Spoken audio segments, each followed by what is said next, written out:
현재 주가의 위치와 또 미래 가능성을 거의 뭐 한 편의 이야기처럼 풀어내고 있더라고요. 이 분석 시작부터 아주 직관적인 비유가 나오죠.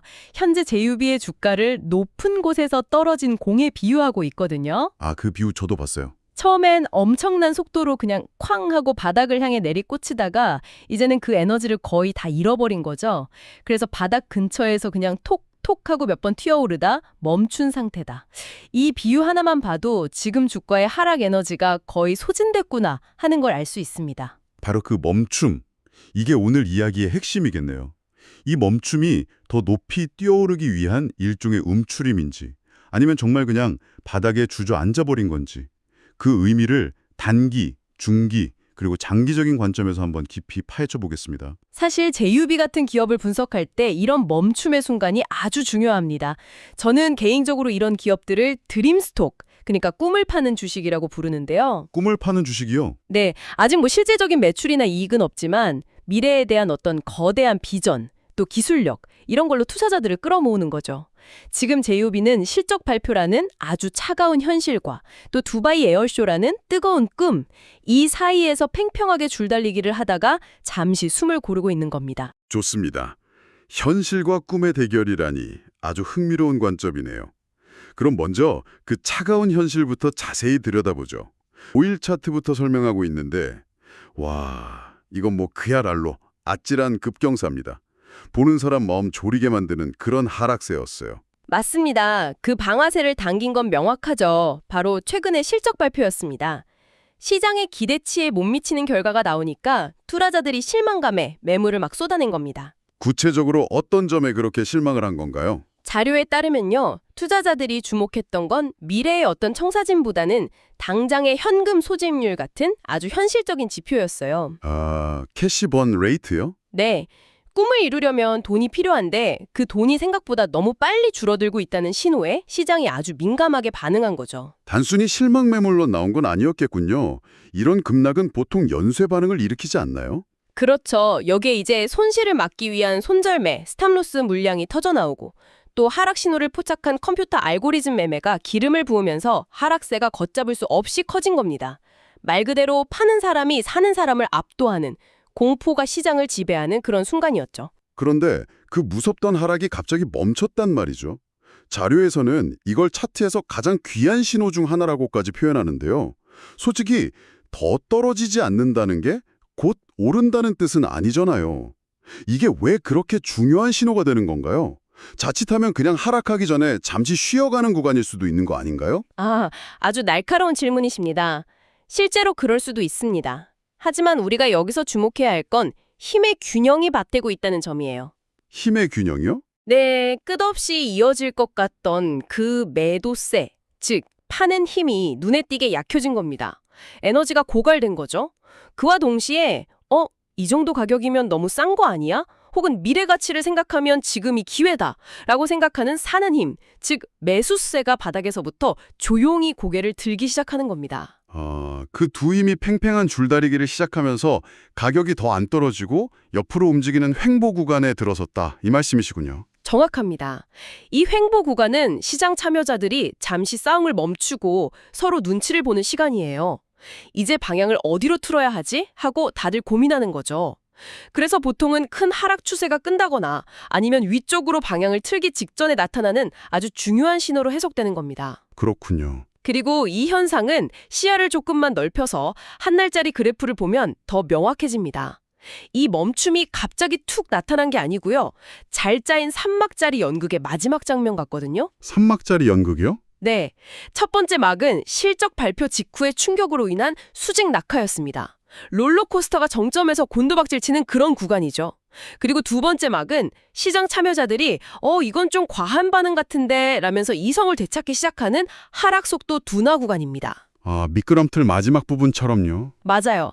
가파른 미끄럼틀의 마지막 평평한 부분처럼 기울기가 완만해지죠.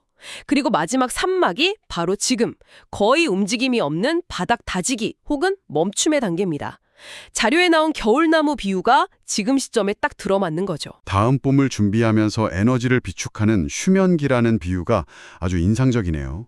맞습니다. 모든 잎을 다 떨군 나무처럼 주가도 하락의 힘을 모두 소진하고 새로운 방향을 모색하기 위한 에너지를 비축하는 겁니다. 이 휴면기가 끝나면 이제 위로 싹을 틔울지 아니면 뿌리가 썩어서 쓰러질지 방향이 결정되겠죠. 자, 그럼 이제 나무가 아니라 숲 정체를 봐야겠습니다. 3개월이라는 더 넓은 시각으로 보면 어떤 그림이 보이나요? 지난 9월에는 12달러대까지 갔다가 10월에는 20달러 가까이 폭등했고 지금 다시 14달러 근처에 와 있습니다. 솔직히 초보자가 보기에는 이건 어떤 추세라기보다는 그냥 혼돈 그 자체처럼 보이는데요. 이 안에서 어떻게 질서를 찾을 수 있을까요? 좋은 지적입니다. 변동성이 정말 극심하죠. 하지만 이 혼돈 속에서도 세 가지 중요한 질서를 발견할 수 있습니다. 첫째, 큰 추세는 아직 무너지지 않았다는 겁니다. 큰 추세요? 네, 지난 3개월간의 저점들을 선으로 쫙 잇고 고점들을 선으로 이어보면요. 주가는 여전히 우상향하는 거대한 채널 안에서 움직이고 있습니다. 지금의 하락은 그 채널의 하단부로 내려온 일시적인 조정으로 보인다는 거죠. 아, 그러니까 회사의 가치가 훼손돼서가 아니라 단기 과열을 시키는 건강한 과정이다. 이런 해석이군요. 네, 그렇게 해석할 여지가 충분하죠. 그런데 지지선이라는 게 그렇게 믿을 만한가요? 차트에 선 하나 그어놓고 여기서 반등할 거라고 기대하는 건 좀 막연하게 들리기도 하는데요. 지지선이라는 게 또 깨지려고 있는 거라는 말도 있지 않습니까? 맞습니다. 지지선은 절대적인 법칙이 아니죠. 하지만 23, 4달러 구간이 중요한 두 번째 이유는요. 여기가 단순히 차트 위의 선이 아니라 심리적 방어선이기 때문입니다. 심리적 방어선이요? 네. 과거 데이터를 보면 이 가격대에서 여러 번 하락이 멈추고 반등이 시작됐습니다. 이런 경험이 투자자들의 머릿속에 각인되는 거죠. 아, 14달러 밑으로는 잘 안 빠지더라. 그때 14달러에 샀으면 이만큼 올랐었지 하는 일종의 집단적인 기억이 생기는 겁니다. 아, 기술적 분석이 투자자들의 심리에 영향을 미치고 그 심리가 다시 기술적 분석을 강화하는 그런 선순환 구조군요. 바로 그겁니다. 그래서 세 번째 결론이 나오는 거예요. 과거의 패턴이 반복될 가능성이 있다는 거죠. JOB는 과거에도 급락, 멈춤과 바닥 다지기, 재반 이 사이클을 여러 번 보여줬습니다. 지금은 그 사이클의 멈춤 단계와 놀라울 정도로 유사한 모습을 보이고 있죠. 물론 과거가 미래를 보장하진 않지만 수많은 투자자들이 이 패턴을 보고 이번에도? 라는 기대를 품게 만드는 것만으로도 주가의 강력한 하방 경직성을 제공합니다. 결국 자료에서 주식은 심리가 70%다라고 강조한 이유를 알겠네요. 그렇습니다. 저는 이런 현상을 보면서 과거 다른 드림 스톡들의 초기 모습을 떠올리곤 해요. 예를 들어 초창기 테슬라 같은 경우에도 그랬거든요. 생산 차질이나 막대한 적자 같은 차가운 현실이 발표될 때마다 주가는 폭락했지만 전기차 시대가 온다는 강력한 꿈을 믿는 투자자들이 특정 가격대에서 계속해서 매수하면서 방어선을 구축했습니다. 어쩌면 지금 JOB의 14달러는 장기 투자자들에게 꿈의 가치가 현실의 우려를 이기는 가격으로 인식되고 있는지도 모릅니다. 좋군요. 심리적 방어선이 버텨주고 있는 현재 상황은 이해가 됩니다. 하지만 방어만 해서는 이길 수 없죠. 다시 위로 올라가려면 강력한 공격, 즉 새로운 모멘텀이 필요할 텐데요. 보내주신 자료들은 일제히 두바이 에어쇼를 그 기폭제로 지목하고 있습니다. 그런데 솔직히 이런 행사에 대한 기대감은 이미 주가에 어느 정도 반영되어 있는 것 아닌가요? 이게 정말 주가를 뒤집을 만한 게임 체인저가 될 수 있을까요? 충분히 그럴 수 있다고 봅니다. 여기에는 세 가지 이유가 있는데요. 첫째, 이건 단순히 JOB만의 행사가 아니라 두바이라는 도시의 꿈과 직결되어 있기 때문입니다. 도시의 꿈이요? 네. UAE, 특히 두바이는 석유 이후 시대를 대비해서 도시 전체를 미래 교통의 테스트 베드로 만들려는 아주 야심찬 계획을 추진 중입니다. 그 계획의 활용 점정이 바로 하늘을 나는 특시, EVTOL이죠. 즉, JOB에게 두바이는 단순한 고객이 아니라 자신들의 꿈을 실현시켜줄 핵심 파트너가 될 수 있는 겁니다. 서로의 필요가 완벽하게 맞아들어가는 상황이군요. 그렇죠. 그리고 두 번째 이유는 중동 국부 펀드들의 과감하고 장기적인 투자 스타일입니다. 사우디나 UAE 같은 국가들은 한 번 방향을 정하면 정말 천문학적인 자금을 쏟아 부어서 미래 산업의 판도를 바꿔버리잖아요. 맞아요. 스케일이 다르죠. 만약 이번 에어쇼에서 두바이가 JOB와 손잡고 중동 최초의 에어택시 상용 노선을 구축하겠다. 이런 식의 발표가 나온다고 상상해보세요. 이건 단순한 수주 계약을 넘어섭니다. 국가가 보증하는 파트너가 생기는 거고 이건 다른 국가와 도시들의 투자를 이끌어내는 강력한 신호탄이 될 겁니다. 마지막 세 번째 이유는 뭔가요? 에어쇼는 단순한 전시회가 아니라 거대한 계약의 장이라는 점입니다. 전 세계 항공, 방산 업체들이 모여서 실제 수십, 수백 건의 계약서에 서명을 하는 곳이죠. 시장은 이걸 알고 있습니다. 그래서 혹시 JOB에게도 뭔가 있지 않을까 하는 기대감이 형성되는 건데 만약 여기서 아무 소식이 없다면 실망감도 그만큼 클 수 있습니다. 바로 그 점이 궁금합니다. 시장이 이렇게 기대를 하고 있는데 만약에 두바이 에어쇼가 별다른 성과 없이 그냥 지나가 버리면 어떻게 되나요? 기대가 실망으로 바뀌면서 오히려 주가가 더 하락할 위험은 없습니까? 소위 뉴스에 팔아라가 아니라 소식 없음 노뉴스에 팔아라 이런 상황이 될 수도 있잖아요. 정확한 지적입니다.